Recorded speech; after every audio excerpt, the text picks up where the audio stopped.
हे WhatsApp buddies. तो यार आज की हमारी मूवी का नाम है डीमन सिटी। तो कहानी की शुरुआत होती है कीमोगामी नाम के गैंगस्टर से, जिसका खौफ पूरे शहर पे था। और उसके गैंग का नाम था याकुजा गैंग, जिससे कभी कोई भी पंगा नहीं लेना चाहता था। कुमोगामी का खास आदमी सभी को बताता है कि सकाताका हमारे खिलाफ हो गया है और वो पूरे याकुजा गैंग को ख़त्म करना चाहता है। कुमोगामी कहता है हमारा कुत्ता अब हमारे ऊपर ही भौंकेगा। तभी बिल्डिंग पे एंट्री होती है सकाता की और वो एक एक करके याकुजा गैंग के सभी लोगों को बेरहमी से मारने लगता है। कुमोगामी कार पर बैठकर भागने की कोशिश करता है, लेकिन ड्राइवर को पहले से ही सकाता ने मार दिया था। कुमोगामी का बेटा सकाता के ऊपर हमला करता है, लेकिन वो भी सकाता के हाथों मारा जाता है। इधर कुमोगामी अपने गन पे गोलियां डालने लगता है। तभी सकाता वहां आकर याकुजा गैंग के मेन लीडर को ही मार देता है। तभी एक आदमी पीछे से सकाता पे गन तान देता है। तभी पीछे से फिजुता आकर उस आदमी को गोली मारकर सकाता को बचा लेता है और इस तरह याकुजा गैंग की पूरी तरह से सफाई हो जाती है। फिजुता सकाता से पूछता है कि क्या तुम सच पे यह काम छोड़ना चाहते हो। सकाता कहता है यह मेरा आखिरी काम था।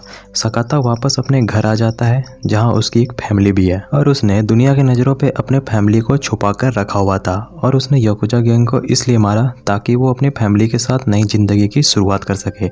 सकाता जब अपने रूम पे होता है, उसे किसी चीज़ की आवाज़ आती है। वो जब बाहर निकल कर देखता है, उसके घर पे एक गैंग घुस गई थी, जिस गैंग के सभी लोगों ने मास्क पहन रखा था। गैंग का लीडर सकाता से कहता है तुमने याकुजा गैंग को मारकर हमारा काम और भी आसान कर दिया है। अब हम इस शहर पे बदलाव लाना चाहते हैं, लेकिन उसके लिए तुम्हें भी मरना होगा ताकि आगे चलकर तुम हमारे लिए कोई परेशानी खड़ी ना कर पाओ। सकाता की वाइफ सभी मास्क वालों से रिक्वेस्ट करती है कि मेरे फैमिली को छोड़ दो, लेकिन एक मास्क वाला सकाता की वाइफ को ही गोली मार देता है। सकाता अपनी बेटी रियो को यहाँ से भागने के लिए कहता है। रियो रूम से बाहर निकल पाती, मास्क वाला रियो को गोली मार देता है। सकाता सभी से कहता है मैं तुम लोगों को जिंदा नहीं छोड़ूंगा। मास्क वाला कहता है हम तुम्हारा इंतजार करेंगे, और वो सकाता को भी गोली मार देते हैं। और पुलिस वाले इन्वेस्टिगेशन पे ये डालते हैं कि सकाता ने अपने बीवी बच्चों को मारकर खुद की जान ले ली।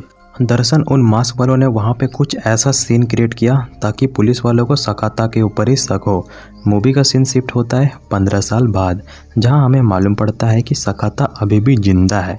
गोली लगने के बाद वो बच तो गया है, लेकिन उसका पूरा बॉडी पैरालाइज हो चुका है, जिसका पूरा ध्यान फिजुटा रख रहा है। दरअसल फिजुता ने 15 साल से सकाता को दुनिया की नज़रों से छुपा कर रखा था, क्योंकि सकाता के शहर पे बहुत सारे दुश्मन हैं। अगर किसी को भी मालूम पड़ जाएगा कि सकाता जिंदा है, तो सभी लोग सकाता को जान से मारने के लिए उसके पीछे पड़ जाएंगे। मूवी का सीन शिफ्ट होता है एक इंटरव्यू सेशन पे, जहां सुनोहरा नाम का बिजनेसमैन सभी मीडिया वालों को बता रहा था कि हम शिंजो सिटी पे मेहरोबा नाम का पैराडाइज बनाने वाले हैं, जिसके अंदर क्लब, कसिनो, बार और भी बहुत कुछ होने वाला है। तभी एक रिपोर्टर खड़ा होता है और सुनोहरा से कहता है कि सिटी पे क्राइम रेट काफ़ी ज़्यादा बढ़ गई है और जिस लोगों ने मेहरबा बिल्डिंग के बनने के खिलाफ आवाज़ उठाई थी, सभी की मौत हो चुकी है। और याकुजा गैंग को किसने मारा इसका भी खुलासा नहीं हुआ है। सुनोहरा कहता है यह सारी चीज़ें बस एक अफवाह है। रिपोर्टर कहता है मेरे पास सबूत है। सुनोहरा रिपोर्टर की बात को बीच में ही दबा देता है और उसे बोलने का मौका नहीं देता। अब रात पे वही रिपोर्टर सुनोहरा के खिलाफ एक आदमी के साथ सबूत इकट्ठा कर रहा था। तभी एक मास्क वाला आदमी वहाँ पे आ जाता है और वो पहले उस रिपोर्टर को मारता है, फिर उसके दोस्त को सुसाइड करने पे मजबूर करता है और वो खुद को ही गोली मार देता है। इधर दूसरी तरफ सकाता को खुली हवा में घुमाया जा रहा था। केयर टेकर सकाता को जब वापस घर लेकर जा रहा था, एक आदमी पीछे से आकर सकाता के हाथ पे चाकू घोंप देता है और ये वही याकुजा गैंग का मेंबर था जिसके हाथ को सकाता ने काट दिया था। सकाता को हॉस्पिटल पे एडमिट करवाया जाता है और सकाता की निगरानी के लिए 2 पुलिस वालों को रखा जाता है। तभी एक सीनियर ऑफिसर शिनजुका आकर दोनों पुलिस वालों को कुछ पैसे देकर घर भेज देता है। शिनजुका मास्क पहनकर सुकुता को पॉइजन वाला इंजेक्शन देकर मारने वाला था। सकाता उस मास्क वाले को देखकर पहचान जाता है कि उस रात यह भी वही मौजूद था जब उसके बीवी बच्चों को मारा गया था। सकाता जैसे तैसे करके खड़ा होता है और उस मास्क वाले को मार देता है। तभी हॉस्पिटल के बाहर फिजुता कार लेकर पहुंच जाता है, जहां सकाता खुद चलकर बाहर आता है और कार पे बैठकर वहां से निकल जाता है और सकाता को अब धीरे धीरे करके सब कुछ याद आने लग गया था। मूवी का सीन शिफ्ट होता है एक फैक्ट्री पे, जहाँ लड़कियों से इलीगल ड्रग्स पैकिंग करवाई जाती है और साथ में लड़कियों की तस्करी भी की जाती है। और इस पूरे फैक्ट्री को चलाने वाले का नाम था इकागो, और जो लड़कियों की तस्करी करता था उसका नाम था एमिस। और इन सभी पे एक कॉमन बात थी कि यह सभी मास्क लगाकर ही काम करते थे। अब यहाँ पे सुनोहारा फिजुता को कॉल करता है और कहता है, मुझे मालूम है सकाता अभी जिंदा है और वो तुम्हारे पास है, उसे मारकर मेरे पास भेजो। कुछ देर बाद फिजुता सुकाता को बॉडी ले इकागो के फैक्ट्री पे जाता है और सुनहरों के आदमियों को सकाता की बॉडी सौंप देता है। सभी लोगों को लगता है कि सुकाता मर चुका है, इसलिए वो उसे कचड़े के क्रैश मशीन पे डाल देते हैं। तभी सकाता उठकर खड़ा होता है और फैक्ट्री के सभी लोगों को एक एक करके मारने लगता है। इधर फिजाता जब फैक्ट्री से बाहर जाने वाला था तभी सिक्योरिटी गार्ड को कॉल आता है। फिजुता समझ जाता है और वो गार्ड को गोली मार देता है, लेकिन इसी गोलीबारी पे उसका एक आदमी मारा जाता है और वो खुद भी घायल हो जाता है। इधर सकाता सभी फैक्ट्री के लोगों को तो मार देता है, लेकिन सकाता जिसे मारने आया था वो फैक्ट्री से बाहर भाग चुका था। इकागो जिसने बिल्डिंग पे इमरजेंसी के लिए बॉम्ब लगाया हुआ था वो अपनी फैक्ट्री को उड़ा देता है। इकागो को लगता है सकाता मारा गया, लेकिन सामने से सकाता जिंदा हालत में बाहर निकलता है। इकागो सकाता के ऊपर गन तान देता है। तभी पीछे से फिजुता आकर कार से इकागो को उड़ा देता है। फिजुता यहाँ सकाता से माफ़ी मांगता है और कहता है, मेरे वजह से ही तुम्हारी फैमिली मारी गई थी, मैंने इस सुनहरा को तुम्हारी फैमिली का पता बताया था। सकाता तुरंत अपने दोस्त फिजुता को गोली मार देता है। तभी सकाता देखता है इकागो अभी भी जिंदा है। वो उसे एक सीक्रेट प्लेस पे लेकर पूछताछ करने लगता है। दरअसल सकाता जानना चाहता था कि इन मास्क वाले का बॉस कौन है।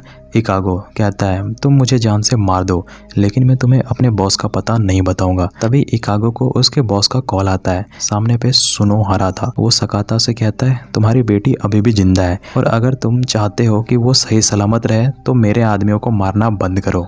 मूवी का सीन शिफ्ट होता है और हम सकाता की बेटी रियो को देखते हैं, जो कि अब काफ़ी बड़ी हो गई है और रियो को अपनी बचपन की कोई भी बात याद नहीं है। जहां बचपन से एमिस ने रियो की देखभाल की है और रियो एमिस को ही अपना डैड मानती है, यानी इन लोगों ने रियो का ब्रेन वॉश कर दिया है। मूवी का सीन शिफ्ट होता है और हम ताकीगावा नाम के एक रिटायर ऑफिसर को देखते हैं, जिससे मिलने के लिए सकाता जाता है। दरअसल सकाता को कुछ जानकारी चाहिए थी। ताकीगावा सकाता को बताता है कि तुमने जिस पुलिस वालों को हॉस्पिटल पे मारा था वो मेरा सीनियर था और तुम जिस सुनहरा को पीछे पड़े हो वो पूरे सिटी को कंट्रोल करता है। कोई भी आदमी उसके खिलाफ नहीं जाता और कोई भी आदमी अगर उसके खिलाफ आवाज़ उठाता है तो वो उसे दुनिया से ही उठा देता है और वो अपने खास दुश्मनों को सीक्रेट चैम्बर पे बंद करके रखता है। अगले दिन सकाता उस बिल्डिंग पे जाकर सभी सिक्योरिटी गार्ड को मारकर रियो को चेक करने जाता है, क्योंकि उसे लग रहा था कि उसकी बेटी वहीं पे हो सकती है। रियो जो एक टेबल के पीछे छिपी हुई थी, क्योंकि वो सकाता को एक क्रिमिनल समझ रही थी। तभी सकाता की नज़र रूम की तस्वीर पे जाती है जहाँ उसकी बेटी रियो की तस्वीर लगी हुई थी। तभी रूम पे एमिस गन लेकर आ जाता है। तभी उसकी नज़र रियो पे पड़ती है। वो गन छिपाकर सकाता से लड़ने लग जाता है और जानबूझकर मार खाने लगता है। तभी मौका मिलते ही रियो तीर से सकाता के ऊपर हमला करती है और मौका मिलता ही एमिस सकाता को खिड़की से बाहर फेंक देता है नीचे। ताकीगावा पहले से ही मौजूद था। वो सकाता को अपनी कार पे बैठाकर वहाँ से निकल जाता है और वो सकाता की मदद करता है। तभी सुनहरा सकाता को कॉल करता है और उसे कहता है, अगर तुम अपनी बेटी को जिंदा देखना चाहते हो तो चुपचाप महारोबो पे आ जाओ। सकाता अपने ठिकाने पे जाता है और कुछ हथियार लेकर महारोबा की बिल्डिंग की ओर निकल जाता है और बिल्डिंग के अंदर घुसते ही वो सभी लोगों को एक एक करके मारना शुरू कर देता है। तभी सकाता की फाइट एमिस से होती है। दोनों एक दूसरे को काफी हद तक घायल कर देते हैं। मौका मिलते ही सकाता एमिस की आंखों पे चाकू घोंप देता है। सकाता लिफ्ट से ऊपर वाले फ्लोर पे जाता है और अपनी बेटी रियो से मिलता है। सकाता रियो को याद दिलाने की कोशिश करता है कि मैं तुम्हारा असली डैड हूँ। रियो जो पहले से काफ़ी ज़्यादा डरी हुई थी, तभी पीछे से एक आदमी सकाता के सिर पे मारकर उसे बेहोश कर देता है। रियो और सकाता दोनों को सुनहरा के पास लाया जाता है। सुनहरा सकाता से कहता है, मैं इस बार किसी को भी जिंदा नहीं छोड़ूंगा, और वह सकाता के सामने ही रियो को मारने वाला था। तभी ताकीगावा आकर वहाँ गोली चलाने लगता है। सकाता अपनी बेटी रियो को यहाँ से भागने के लिए कहता है। दिमाग पे थोड़ा जोर डालने के बाद रियो को सब कुछ याद आ जाता है।